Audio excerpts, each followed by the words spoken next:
Welcome back to the Dungeon Master's Corner. We are joined once again by Nicole Summers and Andrew Brown as we talk about the dynamic duo of Warg and Dongo.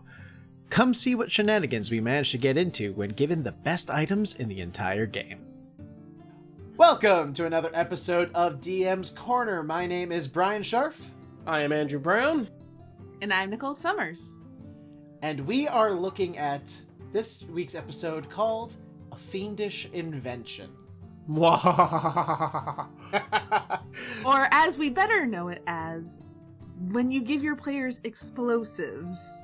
Yeah. Yeah, that's about what it is. First mistake. It's not just explosives. Well, this brings us actually back to something we were talking about recently. This is another misadventure of Warg and Dongo, actually. Mm-hmm. And it actually all originated from the Banquet of the Damned adventure, their first adventure together. Without giving away too much about the module, because obviously you should check it out, it's amazing. There is a thing in there called Demon Ash. I did not invent it. I did not create it. It is written in the module. And sold at the apothecary. Mm-hmm. And they asked around, they asked the right questions, and were able to purchase some. Okay, it's fine. It's in the module. Whatever. And these are one-shot characters. It's fine. I had forgotten who my players were, though. Yeah, no, because Demon Ash has a fun little property. It blows up. Yep. Click, It click, blows up. boom. Yep. And I have a habit. We make this joke in the past that I have less power as a god than I do as a player. He's more of a monster than the monsters he fights. Oh, yes. So we bought this Demon Ash off the apothecary, and I learned what it was and how it worked. And then I asked Nicole what seemed like a very innocuous question. Is there a place where I can buy sausages or sausage casings? Sure. I mean, it's sausage. Why would he want sausage? It's fine. I guess he's hungry. That's a one-shot. It's fine. So I buy like a roll of sausages, and we had picked up a dog along the way. I named her Nala. And one evening while we're camping out, this was after the elves, after my common has been exposed, I'm sitting there, and I'm cutting off the ends of a sausage casing. I'm emptying the sausage innards, the uncooked meat, and I'm giving it to Nala. And then I think I have a bag of ball bearings, and I'm mixing Demon Ash and ball bearings into the sausage casing and tying it off with twine. And I'm pretty sure at that moment, Nicole, you figured it out what I was doing. Like, oh no. And we got attacked by a giant spider. And I don't think I got up. I think I went, hey, Dongo, cast prestidigitation on this. And I threw it at the spider. What? Ah! Boom. And the spider went everywhere along with the contents of the sausage casing. So I basically was just like, yep, that works. And just kept doing it. But again, these are one-shot characters, so what that they have explosives? It's fine. It's never gonna come up again. As we recall from last episode, it comes up again. Yep. So they utilized it in the Banquet of the Damned episode to great effect. Then they go to the Temple of Shavaka, where after all the adventures go, they decide this place should never be seen again. And I think my favorite part of that was you asked, well, how are you going to do that? And I responded, hey, Nicole, remember in the last one with Warg where I bought the Demon Ash? Because I had forgotten. You know, like a moron. And this is the same universe, so we still have all of our supplies from same previous. Characters. Yep. It's like that the movie Darkness Rising. It's on the list. It's in the bag. Yep. So he lined the chamber with a few sausage casings and prestidigitation. Just boom. Well, I did it on the ceiling. There was a crack in the ceiling, and I just kind of shoved them in there, and I had you light it from there, and that was enough to just bring it down. How much damage does it actually do, like, mechanics-wise? One sausage casing did 3d6. Yeah, that sounds right. Gotcha. So not like a super huge amount that it's like breaking the game, but enough that it does pack a punch. Yeah. It takes a whole turn for 2 of us to do 3d6 damage with a cantrip and a toss of a sausage casing, so... It balances. It balances. But as we mentioned in the last episode, these characters did not stay one-shot characters. They continued on. Yes. And they continued on with 2.9 pounds of demon ash in my inventory. Up to the frozen north, where 10 Towns is, and the Frost Maiden game. Where Nicole, again, forgets what I have. Yep. Because It doesn't I come have up very often. 2.9 pounds. Yeah, it doesn't come up often. Because how often do you really need to blow things up? More than you think. As often as I need to haste the werewolf, so... As often as you need to haste the werewolf. But, so there's spoilers for Rime of the Frost Maiden. There's a Duragar Stronghold, essentially. stronghold, yeah. And the top opens up and a dragon is released. It's terrifying, terrible, terrible. And the doors are still open, and I'm climbing this mountain. Because they were looking for a vantage, they were looking for a way in that wasn't the front door, because they're just like, fuck that, we're not going through the front door, who does that? Only idiots go through the front door. But, so I get to the top there, and I see the hatch is still open. This entire roof is still open. Now, mind you, he was also climbing this mountain with the barbarian, Ira, who was played by our friend Gina. So it was the 2 of them.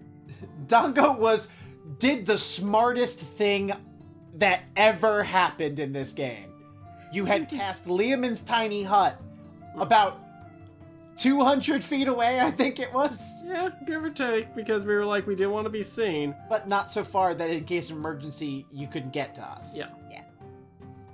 And then I take out a brick. And you tell Ira to start climbing back down because you're going to blow the mountain.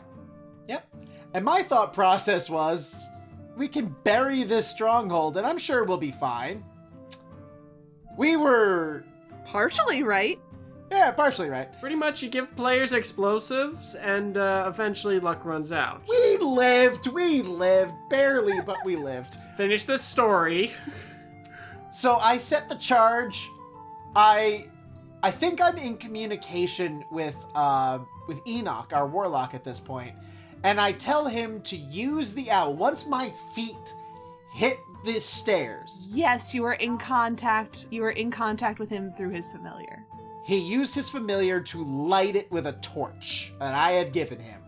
And I was running, and Ira was ahead of me, and I think Andrew and I are in agreement here. The mechanics of avalanches in Dungeons & Dragons are bullshit. Yeah, they are.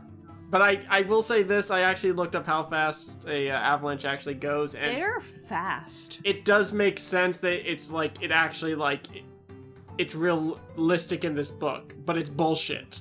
And to be fair, if it does take you under, it doesn't deal a lot of damage. The real problem is when you get buried and you have to find your way back out and up. Yeah. But we're running towards this Lehman's tiny hut, and I don't want to go too much into it because we may have an episode where Matt explains his character Enoch a little bit to that. But we do make it out of that one alive. But Demon Ash isn't the only fiendish invention that Warg has used. And this is kind of where I get my, what's the word I'm looking for? Reputation? Yeah. Because I asked Nicole again, innocuous, do they have fishing tackle at this store? Yes? Is there some soap? Yeah, it's just a standard adventuring gear, and like, because they have stuff from like just standard, the player's handbook kind of adventuring list, you know? Good, here's 5 gold. Give me all the soap and fishing tackle. Okay, sure. Why? I did not explain, but we did go into a dungeon later where we scouted a bit and knew where enemies were. And knowledge and preparation time, as anyone who loves Batman knows, are the two most dangerous things in the world.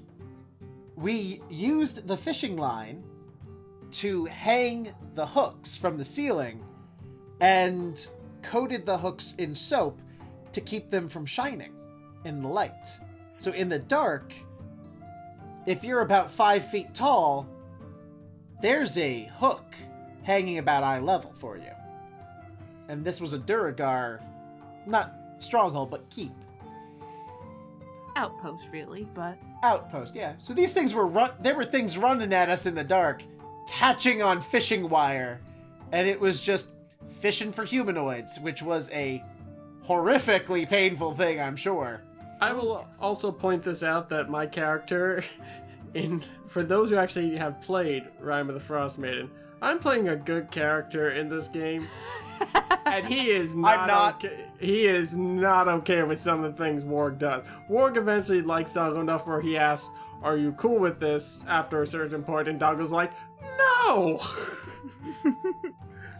It's only a war crime if it's a war, and it's not. So it's really just, excessive tactics.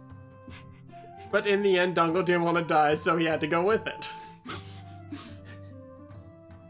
Overkill is just the right amount of kill. Now give me the demon ash. That should be on a t-shirt.